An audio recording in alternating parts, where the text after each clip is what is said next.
శ్రీ అనుభవానంద స్వామి వారి సర్వసిద్ధాంత సౌరభ 6వ భాగం, శైవఖండం 6వ భాగం, 28/2/24. లింగం అంటే ఏమిటి, దాని నిర్వచనం, మహాదేవుడు, మహాశివుడు, వాటి వివరాలన్నీ నిన్న చెప్పుకున్నాం. ఇప్పుడు మహాలింగ ఉద్భవాన్ని గురించి చెప్తాను. ఆపాతాళ నభస్థలాంత భువన బ్రహ్మాండమావిస్ఫురత్పాటి జ్యోతిస్పాటికలింగ అని మనకు చెప్పుకుంటాం. దీనిలో నమ్మక జమకాలు అదే అభిషేక సమయం. పాతాళం నుండి గగన పర్యంతం బ్రహ్మాండాలన్నిటినీ ఆవరించి ఉన్న శుద్ధ స్ఫటిక ఆకారంగా ఉన్న మహాజ్యోతిర్లింగాన్ని ప్రస్తావించి శివుణ్ణి మహన్యాసంలో స్తుతిస్తున్నాం. ఈ మహాజ్యోతిర్లింగ ఆవిర్భావ విచారణమే వాయు, లింగ, స్కాంద, శైవ పురాణాలన్నీ 1000 నోళ్లతో అది వర్ణించి చెప్పారు. సర్వ ఇతర దేవతల కంటే, ముఖ్యంగా బ్రహ్మ విష్ణు దేవతల కంటే శివుడే అధికుడని నిరూపించటానికి అవి ప్రయత్నించారు. శివ మహిమ్న స్తోత్రంలో గంధర్వరాజు పుష్పదంతుడు కూడా పవైశ్వర్యం యజ్ఞాత్ జదుపరి విరించి హరిరథ పరిచ్ఛేత్తుం యాతా నవలమవల స్కందవపుష తతో భక్తి శ్రద్ధాభర గురుణభ్యాం గిరిశ యత్స్వయం తత్తేతాభ్యాం తవ కిమ మనువృత్తిర్న ఫలతి. ఓ కైలాసవాస నాయన శివ, అగ్ని సమూహాల వంటి తేజోరూపం కల నీ ఐశ్వర్యాన్ని, నీ లింగాకారం యొక్క ఆది అంతాలను గ్రహించటానికి ప్రయత్నించి విరించి బ్రహ్మ అంతరిక్షానికి, విష్ణువు పాతాళానికి వెళ్ళారు. కానీ విఫలులై తమ అసక్తతను గ్రహించి అంత భక్తి శ్రద్ధాయుక్తులై గిరీశా నిన్ను ప్రార్థించగా వాళ్లకు ప్రత్యక్షమై వాళ్లను అనుగ్రహించావు అని పుష్పదంతుడనేటువంటి గంధర్వరాజు శివ మహిమ్న స్తోత్రంలో చెప్పి, శివ పురాణ అంతర్గత విశ్వేశ్వర సంహిత కూడా ఈ గాథను వివరించి బ్రహ్మ విష్ణువుల యుద్ధ నివారణకి మహా ఆనల స్తంభ విభీషణాకృతిర్బభూవ తన్మధ్యతలే స నిష్కలుండైన పరమేశ్వరుడు భీషణమైన మహా అగ్నిస్తంభ రూపంలో ఆ బ్రహ్మ విష్ణువుల మధ్య ఆవిర్భవించారు.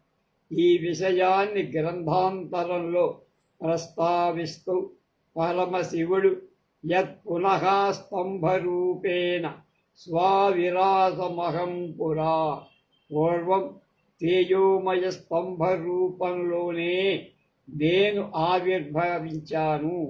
రణరంగతలే ముష్మి యదహం లింగవర్ష్ణణ జృంభితో లింగవత్పాల్ స్మాల్ లింగస్థామివ మిదం భవేత్.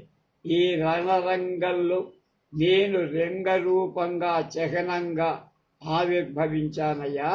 అందుచే ఇది లింగస్థానం అనబడుతుంది.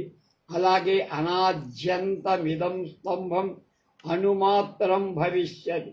దర్శనార్థం హి జగతాం పూజనార్థం హి పుత్రకో.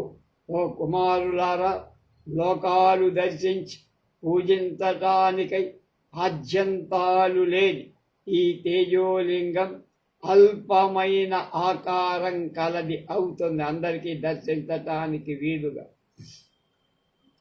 అనలాచల సంకాశం యదిదం లింగముత్థితం అరుణాచలమిచ్చేవా తదిదం ఖ్యాతిమేష్య.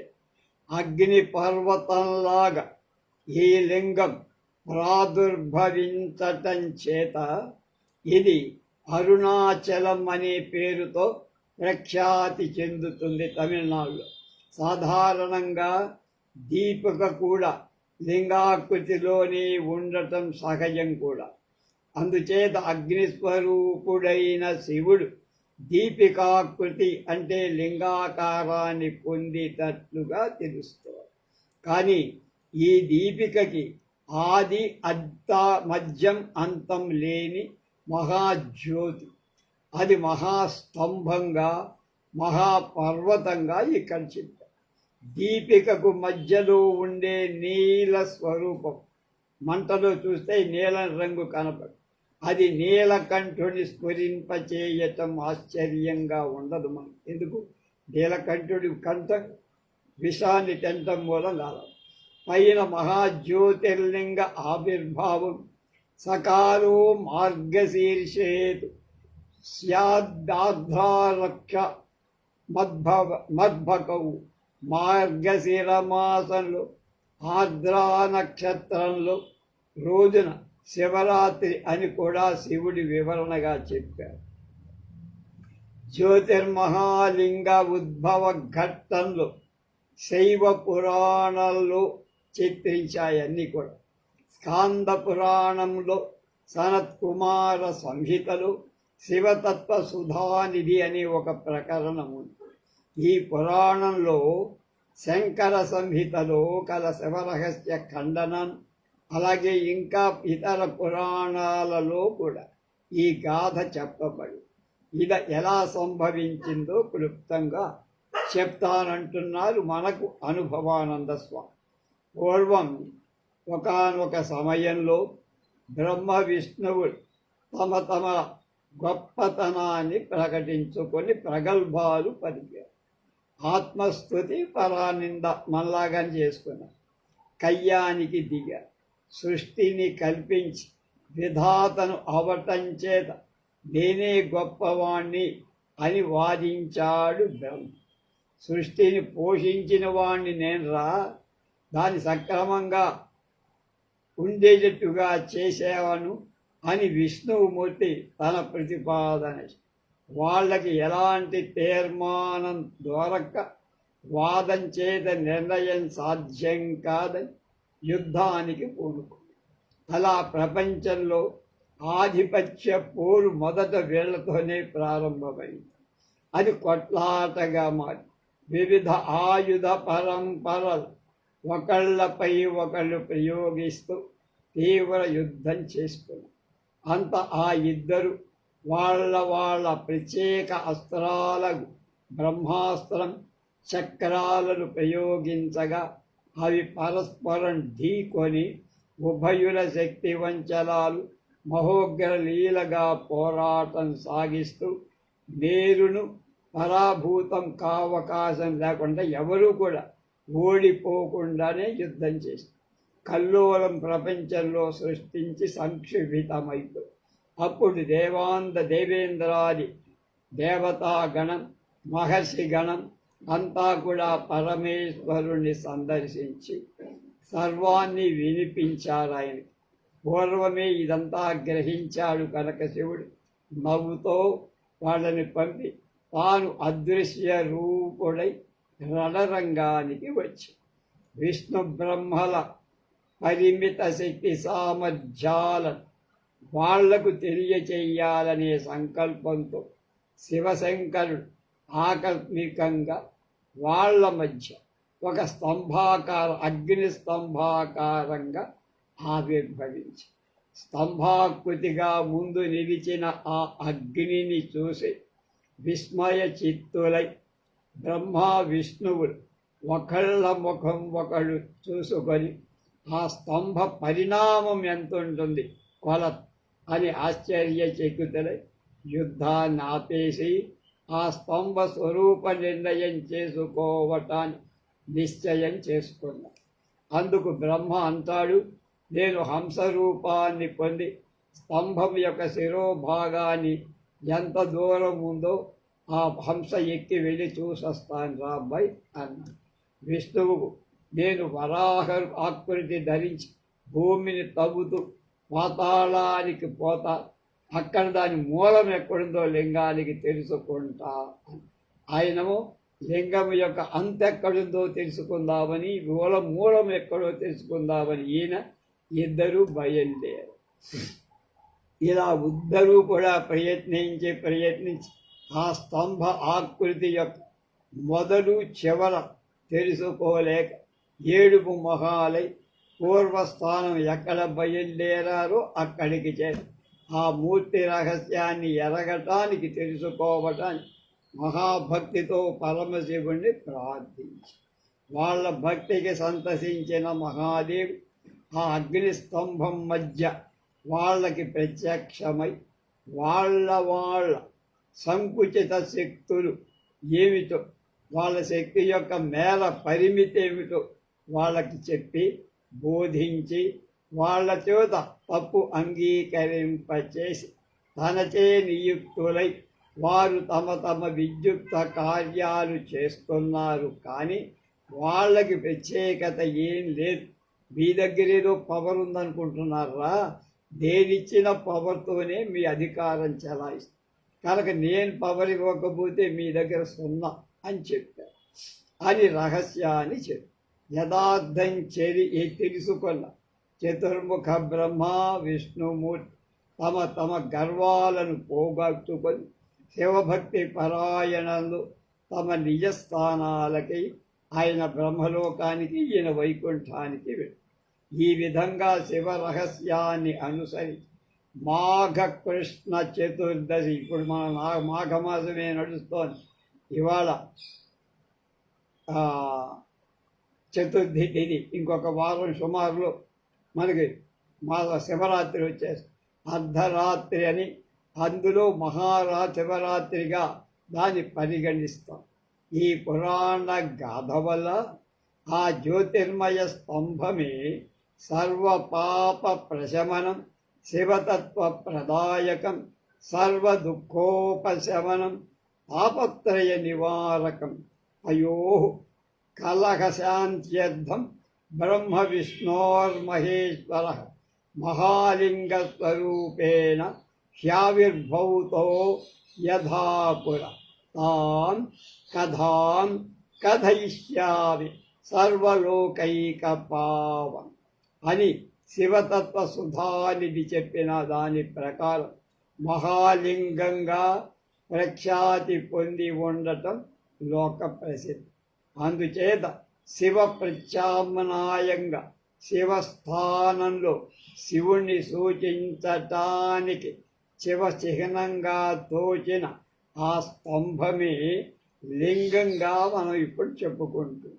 అంటే ఈ లింగ శబ్దానికి చిహ్నమనే తాత్పర్యం కానీ ఇంకొకటేం కాదు అని శాస్త్రవచనం. అన్య అర్థాలు ఇక్కడ ఎలా ఉన్న తాత్పర్యం అంతా శూన్యం. లింగము యాగస్తంభం. లింగారాధన కేవలం అనాగరికమై, అంటే పురుషుడి యొక్క లింగాన్ని పోలి ఉందని చాలామంది ఆక్షేపణ చేస్తారు. కనుక దానికి అది అనాగరం, శిశినానికి పూజ ఏమిటి అని అనుకుంటారు కొందరు. అసభ్య శిశున పూజా పద్ధతి అని విమర్శించిన పాశ్చాత్య పండితుడికి సమాధానంగా ప్యారిస్ నగరంలో జరిగిన మహాసభాస్థలంలో, అంటే ఇంటర్నేషనల్ రిలీజియన్ కాన్ఫరెన్స్ జరిగినప్పుడు వివేకానంద స్వామి దానిలోని రహస్యాన్ని చెబుతున్నారు. ద వర్షిప్ ఆఫ్ శివలింగం originated from the famous him in Atharva వేద సంహిత sung in praise of the Upastambha, the sacrificial post. ఒరే నాయనలా, మీరు అనుకున్నటువంటి అందులో ఏం లేదురా బూతు. అథర్వ వేదంలో యూపస్తంభాన్ని స్తుతిస్తూ ప్రముఖ మంత్రం ఉందిరా. ఆ శివలింగ పూజ అందులోంచి వచ్చింది. In that hymn a description is found of the beginningless and endless stambha or skambha, and it is known that the said stambha like a skambha is put in place of the eternal Brahman. అయ్యా, నిత్య బ్రహ్మస్థానానికి బదులు ఎక్కడుంటాడో తెలియదు, ఎలా ఉంటాడు. కనుక ఈ స్కంభాన్ని ప్రతిష్ఠింపబడిందని, దానికి ఆద్యంతాలు లేవని ఆ మంత్రం చెబుతోందయ్యా. ఆ యూపస్తంభమే ఈ లింగావతారం. కాలక్రమంలో the yajna fire, its smoke, ashes and flames, the soma plant and the ox that used to carry on its back the wood for the Vedic sacrifice gave place to the conception of brightness of Shiva's body, his tawny matted hair, his blue throat, and the riding on the bull of the Shiva, and so on. అయ్యా, హోమాగ్ని దాని ధూమం, భస్మం, జ్యోతిర్జ్వాల, సోమలత, అలాగే సమిధల యజ్ఞానికై తీసుకుపోవటానికి వృషభం మొదలైనవి, శివుడి యొక్క జ్యోతిర్మయ శరీరం, అతని కపిలవర్ణ జటాజూడం, అతని నీలకంఠం, శివుని వృషభ వాహనాదులు శివమూర్తి భావనకు తోడ్పడ్డారు. Just so the Upaskhambha gave place in time to the Shivalingam and was defied to the high devahood of Shiva Shankara. అదే విధంగా ఆ యూపస్తంభం, స్కంభం రెండు ఒకటే. కాలక్రమంలో శివలింగ చిత్రణానికి స్థానమిచ్చి శ్రీ శంకర రూపం ఉన్నత దేవత్వానికి కొలిపోబడిందని సువిస్పష్ట వచనాలను ఆ యతివరేణ్యుడైన ఎవరు వివేకానంద స్వామి వాదించి పండిత లోకాన్ని సమ్మతింపచేశారు. అలాగే ఆ యతిరాజు వివేకానంద స్వామి భావనలో ఈ యూపస్తంభం కథనం లింగాది పురాణాల పూర్వ ఉక్త రీతి బ్రహ్మ విష్ణువుల మధ్య ఆవిర్భవించిన తేజోస్తంభంగా లేక స్కంభంగా రూపొందింపబడి అక్కడ శివుణ్ణి మహాదేవుడిగా నెలకొల్పటానికి కారణమై ఆ సభాస్థలంలో వేదాంత సింహ రూపంలో Swami Vivekananda the explanation of the Saligrama shila as the phallic emblem was an imaginary invention, and from the very beginning, beside the mark, the explanation of the Shivalingam as a phallic emblem was brought forward by most thoughtless Salagrama Sila. శిశిన చిహ్నం అనే వాదం కేవలం ఊహాజ కల్పితమై ప్రథమం నుండి పెడమార్గాన్ని తొక్కింది. శివలింగం యొక్క శిష్ణ ప్రతిమయం భావం అతి బుద్ధిహీనతుల చేత ప్రతిపాదింపబడిందని గర్జించాడు వివేకానందుడు అక్కడ చికాగోలో. అందుచేత వివేకానందుడి కథన ప్రకారం యజ్ఞశాలలో బ్రహ్మపరంగా అంటే బ్రహ్మను అందులో ఆవిర్భవింపచేసినట్లుగా ప్రతిష్ఠింపబడిన యూపస్తంభం కాలక్రమంగా శివ చిహ్నంగా మారి లింగంగా ప్రఖ్యాతం అయ్యింది అని అర్థం చేసుకో. లింగ అర్చన వ్యాప్తి ఎక్కడి నుంచి వచ్చింది? ఈ విధంగా ఆలోచించి చూస్తే విల్సన్ మహాశయుడి మాటల ప్రకారం how far the worship of Linga is authorized by the Vedas is doubtful, but it is the main purpose of the several of the Puranas. వేదాల చేత ఈ లింగారాధనం ఎంతవరకు సమర్థింపబడిందో సమ్మతింపబడిందో అనుమానమే కాని అనేక పురాణాలకు మాత్రం ఇది ముఖ్యమైన తాత్పర్యంగా భావంగా ఉంది. కానీ it is also perhaps the most ancient object of homage adopted in India subsequently to the ritual of the Vedas, which was chiefly, if not wholly addressed to the elements and particularly to fire. పూర్తిగా కాకపోయిన ముఖ్యంగా ప్రకృతి శక్తుల అందులో ముఖ్యంగా 5 శక్తులు ఉన్నాయి కదా. అగ్నికి వైదిక కర్మలలో ఇవ్వబడిన పూజాధికానికి తరువాత హిందూ దేశంలో ఇదే అతి ప్రాచీన ఆరాధనా పద్ధతి అయి ఉందని ఆ ఆచార్యవర్యుడైన ఎవరు వివేకానంద స్వామి ఉద్దేశం. అంటే వైదిక కర్మలలో ఆరాధ్యమైన ప్రకృతి శక్తుల నుండి సగుణ బ్రహ్మానికి ముముక్షు చిత్తాలు ఆకర్షింపబడిన కాలంలో మొదట ఈ లింగార్చన అంటే బ్రహ్మచిహ్న పూజ ఏర్పడి ఉంటుందని, అది ఆ యజ్ఞవాటిక ప్రస్ఫుటంగా నిర్గుణ బ్రహ్మ చిహ్నంగా ఉంచబడిన యూపస్తంభమే ఆ నిర్గుణ బ్రహ్మానికి చిహ్నంగా రూపొంది అది సగుణమూర్తి అయిన శివశంకరుడికి. శివశంకర్ ఒకటే, మళ్ళీ శివశంకరుడు వేరే అనుకోక. శివశంకర్ అనే పేరు పెట్టుకుంటారు. శివశంకర మాస్టర్, డ్యాన్స్ మాస్టర్ ఉన్నారు. శివశంకరుడికి అన్వయింపబడి శివ సూచిక చిహ్నంగా అంటే సాంకేతిక సింబల్గా రూపంగా లింగం అయ్యిందని ఇందులో తాత్పర్యం. అందుచేత కాల నిర్ణయానికి రాని అనాది కాలం నుండి ఈ లింగార్చనా పద్ధతి భారతదేశంలో ఉన్నది అని చెప్తారు. అది అంతటా ఈ దేశంలోనే అణగిమణిగి ఉండకుండా ప్రపంచంలో ఇతర దేశాలలో కూడా వ్యాపించింది.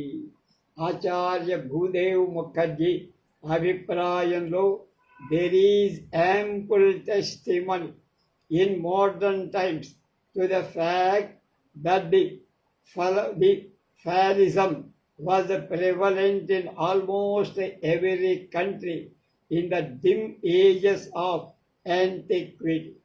Even today, there has not been a total extinction of the rites in connection with the Phallism from century countries like Japan, China, Indonesia, and Pacific archipelago. అతి ప్రాచీన యుగంలో శాలిజం అంటే లింగాకారం, లింగారాధన సకల దేశాలలో ఉందని, ప్రస్తుత కాలంలో సంపూర్ణ సాక్ష్యం ఉందని, ఇవాల్టికి కూడా జపాన్, చైనా, ఇండోనేషియా, పసిఫిక్ ద్వీపాలలో లింగార్చన ఇంకా నశించలేదని. At one time, it ran rampant among the aboriginal races of Africa and America and exercised a considerable influence upon their social and religious customs. The Bible and some other sacred scriptures inform us that in days of yore, false worship found particular favor with the people of Assyria, Judea, Syria, Asia Minor, Babylon, and other countries.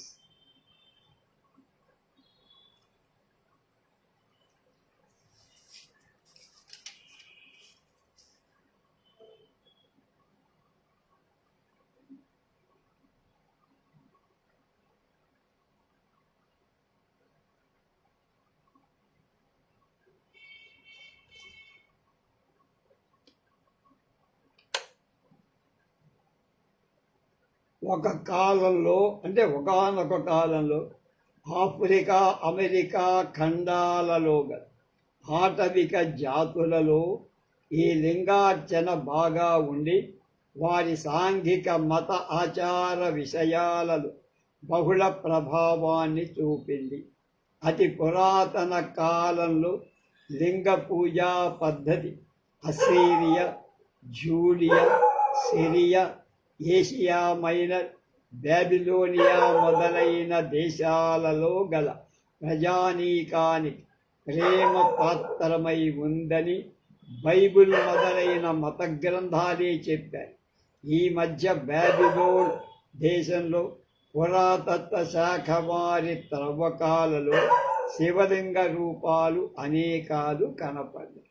In several parts of ancient Egypt, various gods under the name of Kem, Kshema, Horus, Hara, Orisis, Ishvara, Sebak, Sivaka, Seb, Siva, Sarpa, Sarapis, or Seraphis, Sarvesha, or the same god under these different dimensions used to be worshipped. Kshema, Hara, Ishvara, Sivaka, Siva, Sarvesha మొదలైన పేర్లతో అదే దేవుడు ప్రాచీన Egypt దేశంలో వివిధ ప్రాంతాలలో ఆరాధింపబడుతున్నాడని ఆచార్య భూదేవ్ ముఖర్జీ చాలా విమర్శనాత్మకమైన సిద్ధాంత గ్రంథాన్ని వెలువరించారు. సంస్కృతం పేర్లు ఆయా దేశీయుల భాషా సంపర్కం చేత కొంచెం నష్టమై భ్రష్టమై కొత్త పేర్లలాగా కనిపిస్తున్న వాటి ఆరిజిన్ ఇట్లాంటిదే అని తెలుసు. కనుక ఈజిప్టు దేశంలో గల పిరమిడుల మీద ఇంకా లింగ స్వరూపాలు ఉన్నాయట. ఈ విధంగా యూరప్ దేశంలో కూడా ప్రాచీన కాలంలో లింగారాధన వ్యాప్తిలో ఉంది అని మనకు అర్థమవుతుంది. ఐర్లాండ్ దేశంలో క్రైస్తవ మందిరాలలో ఈ ప్రాచీన లింగాకారాలను ఇప్పటికీ జాగ్రత్తగా భద్రపరిచారట. దీస్ ఇమేజెస్ ఆర్ కాల్డ్ శీలానాగిన్, శివలింగ. దాని అర్థం అది. వాడు ఏమనుకున్నారు? శీలానాగిన్ అన్నారు, దాని అర్థం శివలింగ. By the local people, phallism అంటే లింగారాధన was prevalent in Italy for several centuries. కనుక ఈ రూపాలను ఆ స్థానిక ప్రజలు శీలనాగిన్ అంటారు వాళ్ళ భాషలో. మన భాషలో శివలింగం అని పిలుస్తాం. ఇటలీ దేశంలో అనేక శతాబ్దాల లింగ పూజ వ్యాపించి ఉంది. చాలా శతాబ్దాలు లింగ పూజ చేశారు. అలాగే త్రవ్వకాలలో ఈ లింగ స్వరూపాలు ఇంగ్లాండ్, స్కాట్లాండ్ దేశాలలో బయటపడి. These were exactly the places where Roman conquerors of England had built their castles and settlements. ఈ స్థావరాలన్నీ ఇంగ్లండు దేశాన్ని పాలించిన రోమన్ చక్రవర్తులు నిర్మించిన రాజభవనాల ప్రదేశాలు. అందుచేత ఇంగ్లండు ప్రాంతంలో కూడా ఈ లింగారాధనం రోమను దేశీయులు ప్రవేశించారు అంటాం స్పష్టం. వాళ్ళు కూడా చేశారు. అలాగే జర్మనీ, ఫ్రాన్స్ దేశాలలో పూర్వకాలంలో లింగార్చన ఉంది. ఈ విధంగా లింగారాధన ప్రాచీన యూరప్ దేశాలలో సర్వ ఆకర్షణీయమై వ్యాప్తంగా ఉన్న ఆచార్య ముఖర్జీ, ఇందాక చెప్పే భూదేవ ముఖర్జీ, ఈ పూర్వోక్త ప్రకారం లింగారాధన పద్ధతి రోమ్ సామ్రాజ్యం నుండి యూరప్కి పాకి ఆ రోమ్ సామ్రాజ్యానికి గ్రీతి ద్వీపానికి పాలించిన బక చక్రవర్తి ద్వారంగా అంటే ద్వారంగా అంటే ప్రసరించిందని స్పష్టం. గ్రీసు ప్రాంత చారిత్రాలను ఉగ్గడించేటువంటి బకూస్ అనే అతడే బకుడనేటువంటి ప్రాచీన బకుడని దాల్భ్యుడని మేము చెప్పుకున్నాం.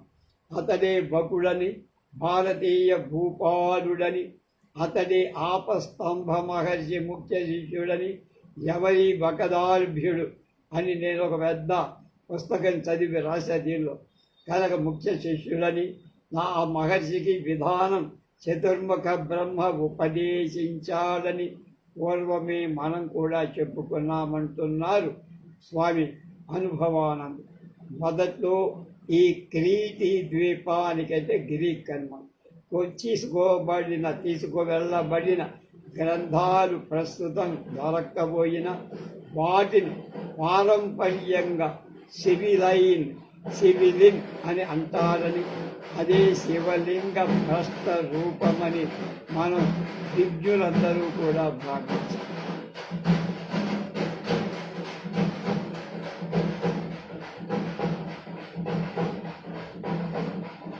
ఈ విధంగా ఇన్ డేస్ ఆఫ్ యూర్ అంటే చాలా ప్రాచీన phallic emblems were worshipped in several parts of America and especially in Mexico, Peru, the Haiti Islands. అతి ప్రాచీన కాలంలో అమెరికా, ముఖ్యంగా మెక్సికో, పెరు, హైతీ ద్వీపాలలో లింగారాధన ఉందని ఆచార్య ముఖర్జీ చెప్పారు.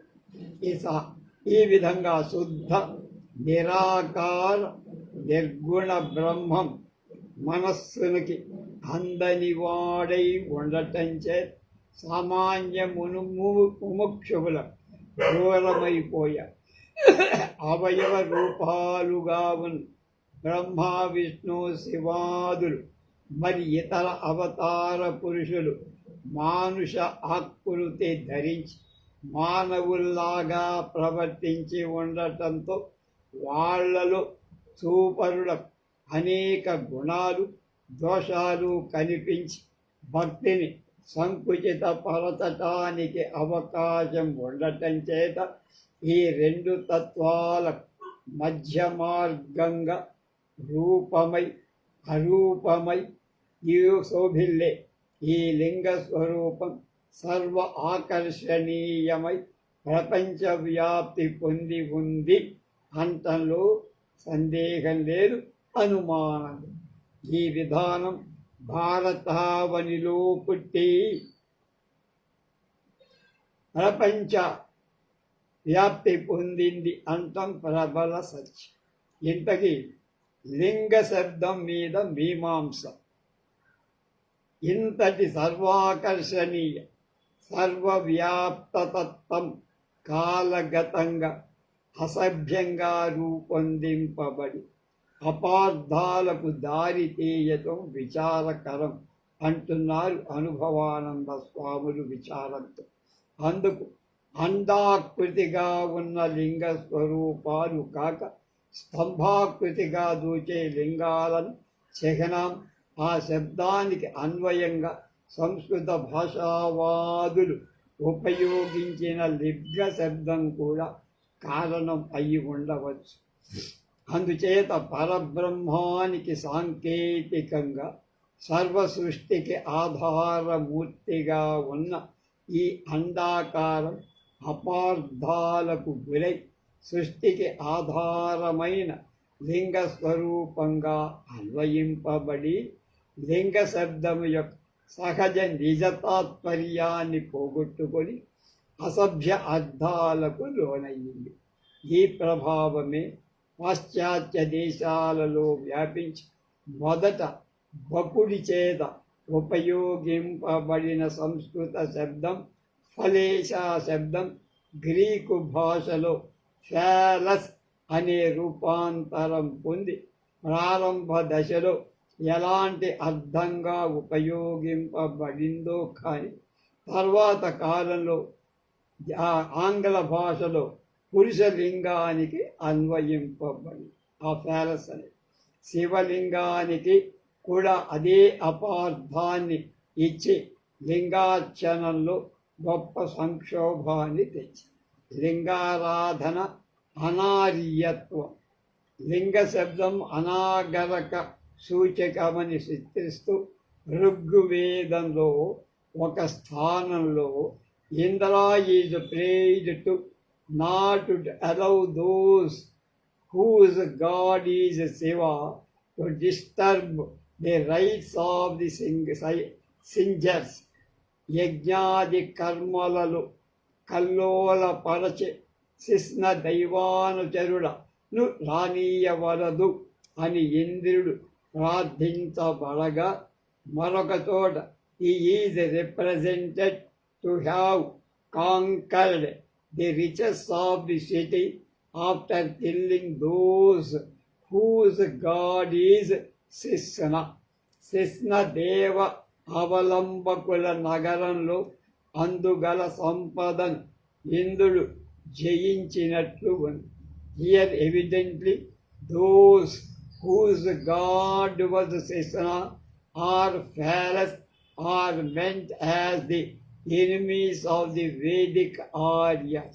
ఇక్కడ ఈ శిష్ణ దైవ ఆరాధకులు వైదిక ఆర్యులకు ప్రబల శత్రువులు అని అర్థమై, not with standing all that is said about the matter, my own belief is that persons here referred to were really some tribe of the above origins of the country who worshipped Pharaoh. కనుక దీనికి నేనేమనుకుంటున్నానంటే అంటాడు విభూతి బెనర్జీ, ఈ విషయం గురించి తెలుపబడిన విషయాలు ఎలా ఉన్నా ఇక్కడ సూచితాలైన వ్యక్తులు శిష్ణ పూజ గల దేశీయ ఆటవిక జాతి వాళ్ళు అయి ఉండాలని నా పూర్తి నమ్మకం అంటున్నాడు.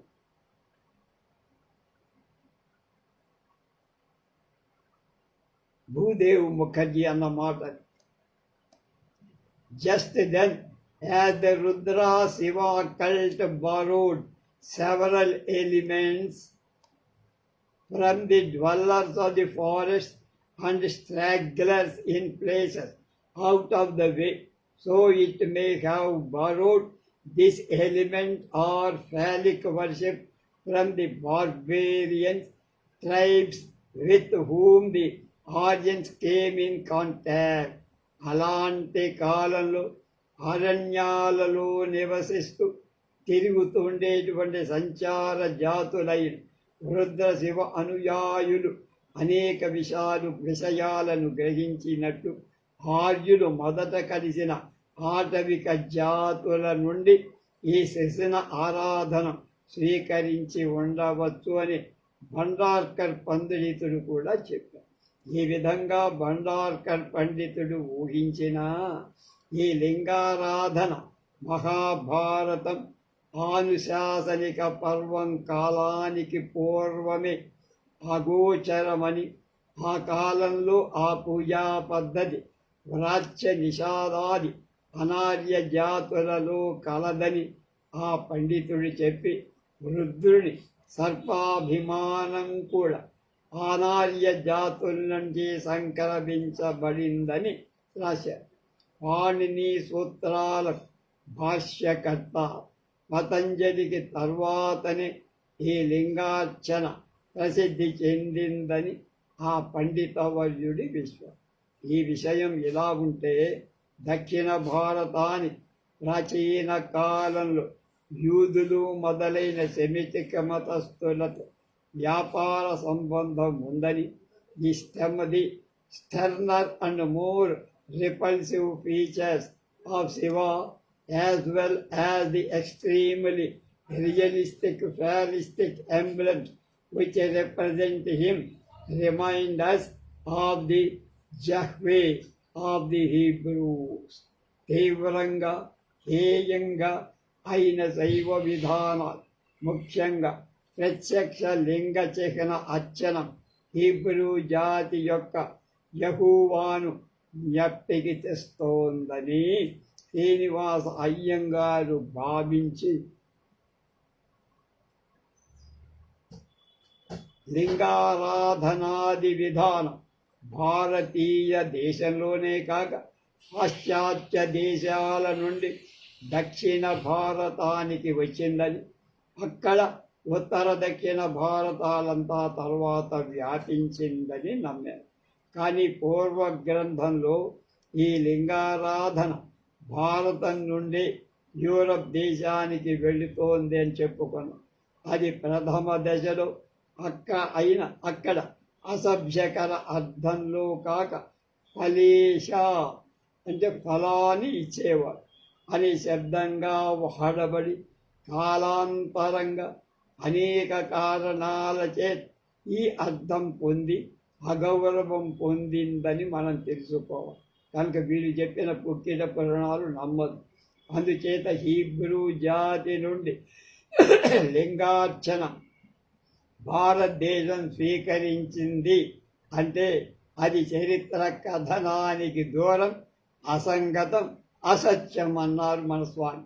అలాగే భండార్కర్ పండితుడి భావజాలాలు కూడా సమర్థనీయాలు కావు.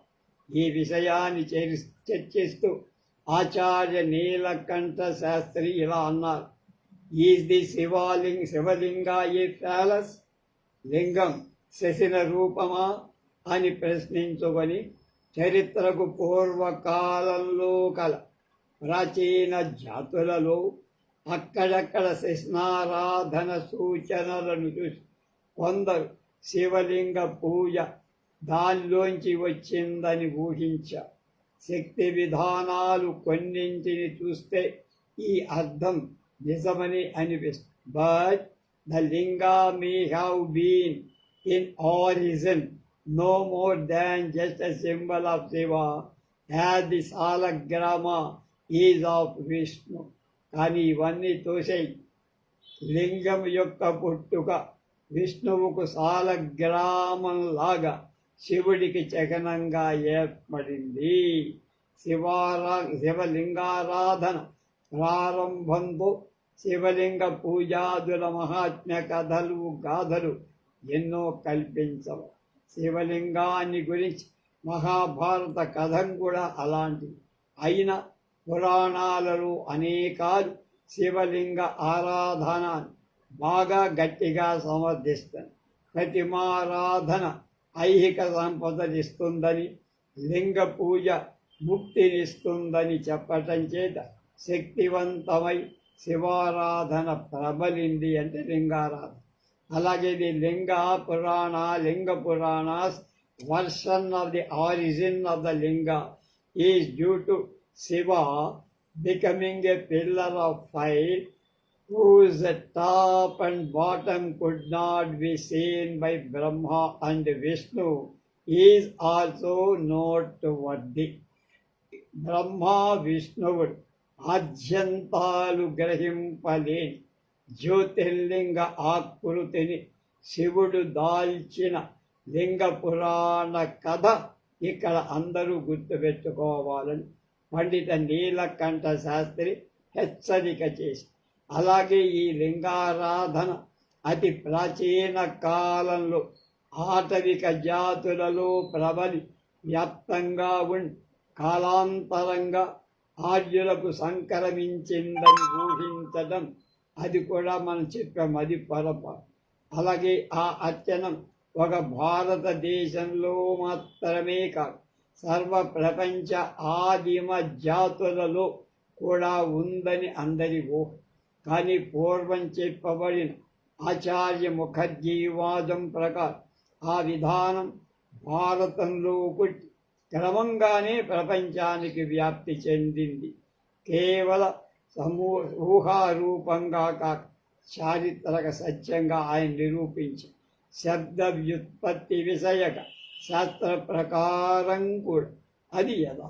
అంతేకాక ఈ లింగారాధనం మరొక విధంగా కూడా చెప్పబడి some scholars have gone a step further and assert that in the primitive uncivilized age, when power of thinking was still immature, man was incapable of comprehending that there could be any work of creation apart from sexual relations.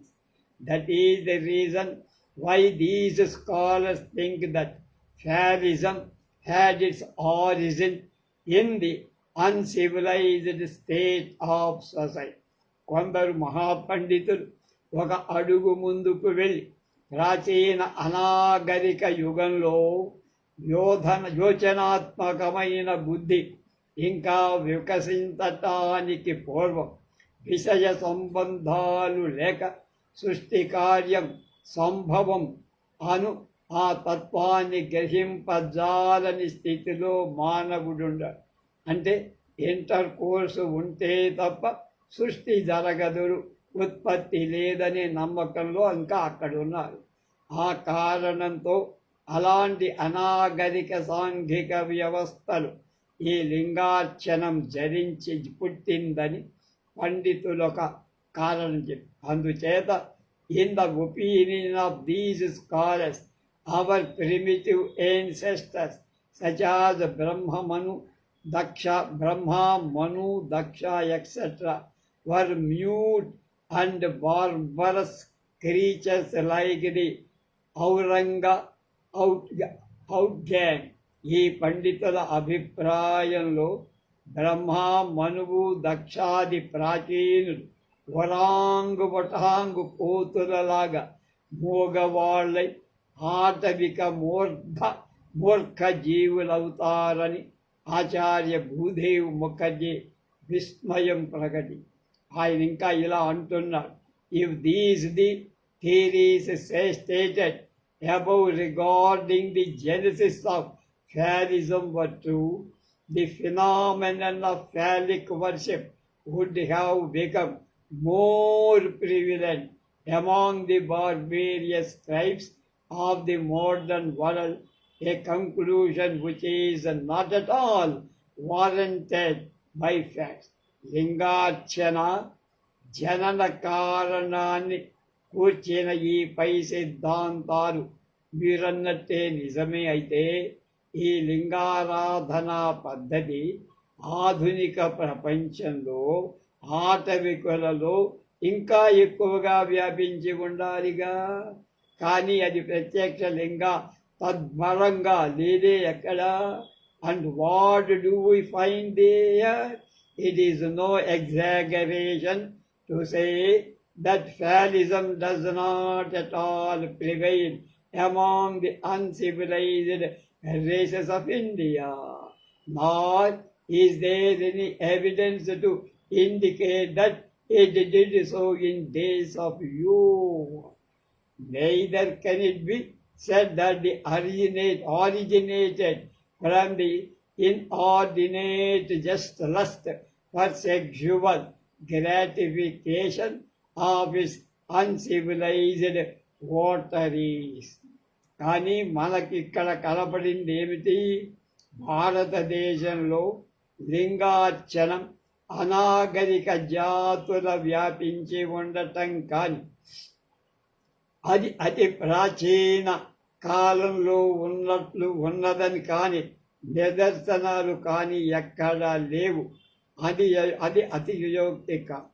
ఆ అనాగరిక జాతుల అత్యంత విషయలోలత్వం నుండి అది జనించినట్లుగా మనం చెప్పకూడదు. On the other hand, in the majority of cases the real votaries of Shiva are found to be characterized by a strict abstinence and sometimes by a total reunification of earthly pleasures. అయ్యా, దాని తర్వాత అధిక సంఖ్యాక సమయాలను శివశక్తులు బ్రహ్మచర్య దీక్షాదక్షులై ఉండటం, మరికొన్ని సందర్భాలు సంపూర్ణ సర్వసంగ పరిత్యాగులుగా ఉండటం మనం చూస్తాం అని అతడి నిశ్చయం. ఈ విధంగా లింగ విధానంలో అసభ్య అసందర్భ అన్వయాలను కల్పించే వాదాలు అపవాదాలుగా పండిత భూదేవ్ ముఖర్జీ చెప్పారు. అలాంటి అసందర్భ అన్వయం is not only a serious mistake but a grave blunder. అది అతి ప్రమాదకరమైన దోషమే కాదురా, శుద్ధ పొరపాటు అని స్వామి శివానంద సరస్వతి స్వామి ఖండించారు. ఈ విషయంలో గవేషణం అంటే పరిశీలన చేసిన పండిత భారత మహాశయుడు, these lingas are perhaps the least offensive to look at anyhow. They are the least materialistic.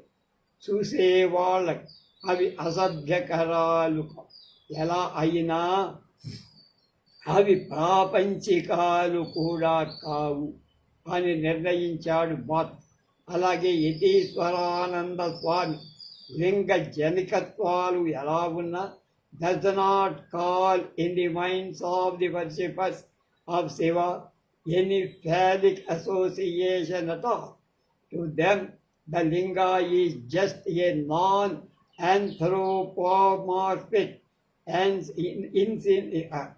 aniconic form or symbol of the Supreme Spirit, though manifest in forms transcends them all. అది శివభక్తుల చిత్తాలలో ఎలాంటి లౌకిక లింగ సంబంధాన్ని కలగచేయదు. శివలింగాన్ని చూస్తే మన శిశినం ఎవరికి జ్ఞాపకం రాదు. వాళ్ళకి ఆ లింగం పరమాత్మ యొక్క అతి మానుష అభౌతిక చిహ్నంగా కనపడు. పరమాత్మ రూపాల వ్యక్తమైన అతీతంగానే ఉంటాడని ప్రస్ఫుటంగా చెప్పారు.